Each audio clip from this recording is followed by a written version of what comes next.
Hello everyone, this is Dr. Ashish Chauhan. So, in continuation with the previous video lectures, today we are going to talk about another important and conceptual topic, that is the reflex arc and reflex action. So, let us first of all understand what a reflex action is, or how do we define a reflex arc. So, to understand it simply, जैसे आप let us से रोटी बना रहे हो. रोटी बनाना मतलब हो सकता है कुछ लोग बनाते होंगे, कुछ लोग खाते हैं बस. तो रोटी बनाने के प्रोसेस में क्या होता है कि कभी कभार रोटी जो होता है आपके हाथ से उठाते वक्त तवे में हाथ आपका टच हो जाता है, वो बहुत गर्म होता है और सडनली आप हाथ वापस खींचते हो एंड देन यू रियलाइज अरे मेरा हाथ पीछे आ गया, अरे मेरा हाथ जल गया, राइट. तो ये एक ऐसी एक्टिविटी है जिसमें आपको सोचने की जरूरत नहीं पड़ी कि अरे मेरा हाथ जल रहा है, चलो पीछे करते हैं, राइट. तो जिसमें हमें थॉट पुट करने की कोशिश की जरूरत नहीं पड़ी, वो हमारे वॉलेंटरी कंट्रोल में नहीं था कि हाँ भाई मेरा हाथ जल रहा है, धुआं निकल रहा है, ये स्किन चिपक गया, चलो हाथ पीछे करते हैं. ऐसा नहीं हुआ, वो टच हुआ वहां पे और तुरंत आपने हाथ पीछे कर दिया. एक काइंड ऑफ इनवॉलेंटरी एक्शन हुआ आपके बॉडी में, है ना. और हो सकता है कि वो हाथ पीछे करने में आपके बगल में कोई खड़ा हो तो उसे थप्पड़ भी लग जाएगा. तो अगर प्लान करके करना होता तो शायद आप किसी और तरीके से थप्पड़ मारते, लेकिन ये रिफ्लेक्स एक्शन है. तो रिफ्लेक्स एक्शन क्या होता है?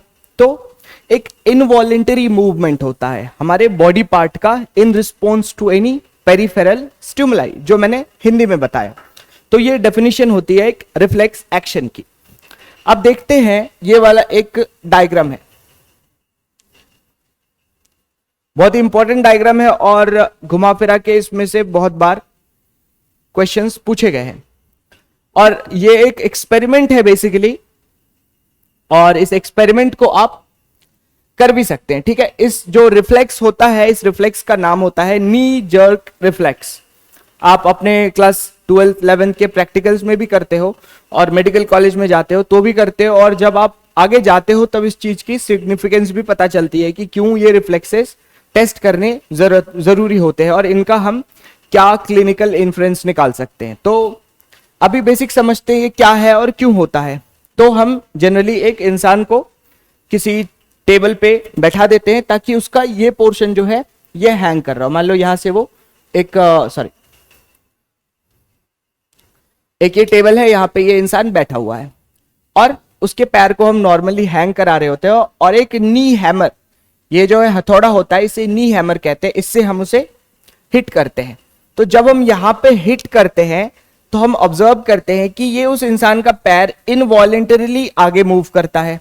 अब बहुत बार एग्जाम में टीचर कहते हैं कि चलो नी जर्क करके दिखाओ, और जो आपका पार्टनर होता है वो आपका पार्टनर इन क्राइम होता है, फ्रेंड होता है, और हल्के से टैप करते हैं और वो एक्टिंग कर देता है कि हाँ भाई चलो अपना अपना पैर जो है आगे मूव कर गया. बट ये एक्चुअली होता है और इनवॉलेंटरीली होता है, और जब आप फर्स्ट टाइम इस चीज को करोगे, ऑब्जर्व करोगे, तो बड़ा वियर्ड सी फीलिंग आती है कि इस मूवमेंट को हम कंट्रोल नहीं कर रहे हैं बट अपना पैर मूव कर रहा है.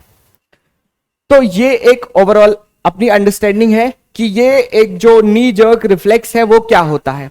अब इसमें क्या होता है, जब हम यहां पे, ये पटेला बोन है, तो जब इस पर्टिकुलर टेंडन को हम टैप करते हैं तो इसकी स्ट्रेचिंग होती है, और जैसे ही इसकी स्ट्रेचिंग होती है, ये क्वाड्रिसेप्स मसल है, ठीक है, ये मसल है, इसका नाम क्वाड्रिसेप्स है, और इस मसल के अंदर एक रिसेप्टर होता है जिसे कहते हैं हम मसल स्पिंडल, ठीक है. मसल स्पिंडल जो होता है वो उस स्ट्रेच को, जो मसल्स में स्ट्रेचिंग हुई, उस चीज को वो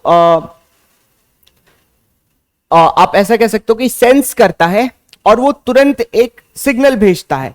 एफरेंट पाथवे लिखा हुआ है. एफरेंट पाथवे मैंने बताया था, A for afferent, A for आने वाला, है ना. तो ये आने वाला पाथवे कहां, ये हमारे स्पाइनल कॉर्ड में आ रहा है, ठीक है.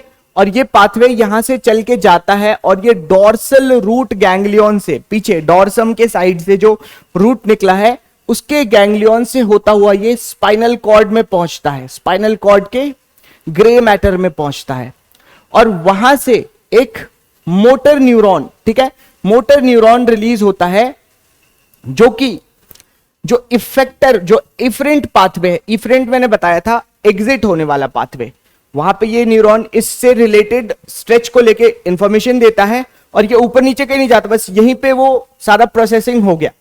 और यहां से फिर neurons efferent pathway, E for exit करने वाले पाथवे, बाहर के तरफ को जाते हैं।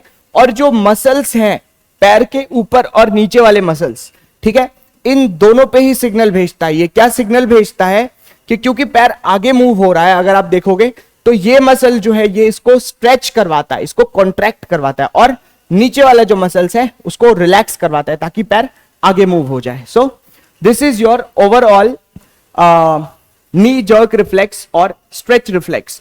अब देखो रिफ्लेक्सेस जो होते हैं ये आपके स्पाइनल कॉर्ड में भी हो सकते हैं, स्पाइनल कॉर्ड के लेवल पे हो सकते हैं, या फिर ये ब्रेन के लेवल पे भी हो सकते हैं, और दोनों लेवल पे भी हो सकते हैं।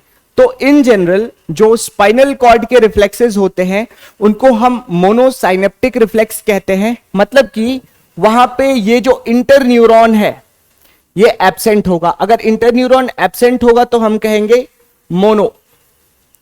मोनोसाइनेप्टिक रिफ्लेक्स। अब मोनो मतलब एक, साइनेप्स मतलब कनेक्शन, जो मैंने बताया था दो नर्व के बीच में कनेक्शन।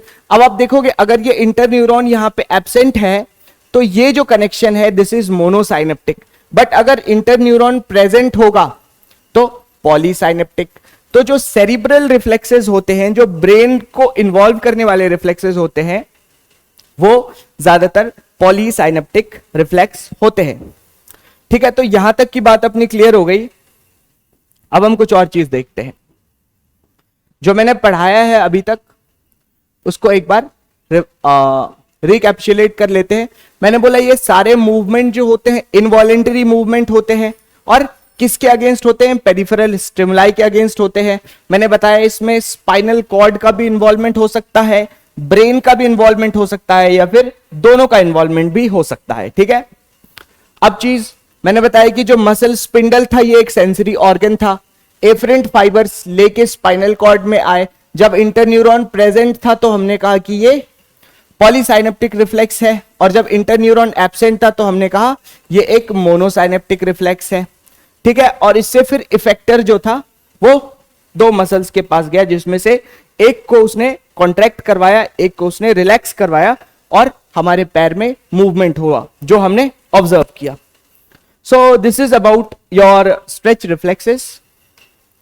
कोई बहुत बड़ा पार्ट नहीं था, छोटा सा पार्ट था, और इसको हमने समझ लिया। इससे क्वेश्चंस आ सकते हैं, एफरेंट पाथवे क्या होता है, इफरेंट पाथवे क्या हो सकता है, मोनोसाइनेप्टिक पॉलीसाइनेप्टिक क्या होता है, नी जर्क रिफ्लेक्स क्या होता है, या शॉर्ट नोट्स भी आ सकता है आपके बोर्ड एग्जाम्स में नी जर्क रिफ्लेक्स के ऊपर लिखने के लिए। वो डायग्राम जो है नी जर्क रिफ्लेक्स का वो बहुत सिग्निफिकेंट है, क्योंकि उस डायग्राम से डायरेक्ट वो बीच का कुछ डिलीट कर देंगे और वो उस चीज का नाम पूछ लेंगे कि ये क्या है, इंटरन्यूरॉन है, क्या है, ग्रे मैटर कहाँ है, व्हाइट मैटर कहाँ है। तो इस तरीके से वो बहुत सारी चीजों को फ्रेम करके आपसे क्वेश्चन पूछ सकते हैं। So this is all about your stretch reflex.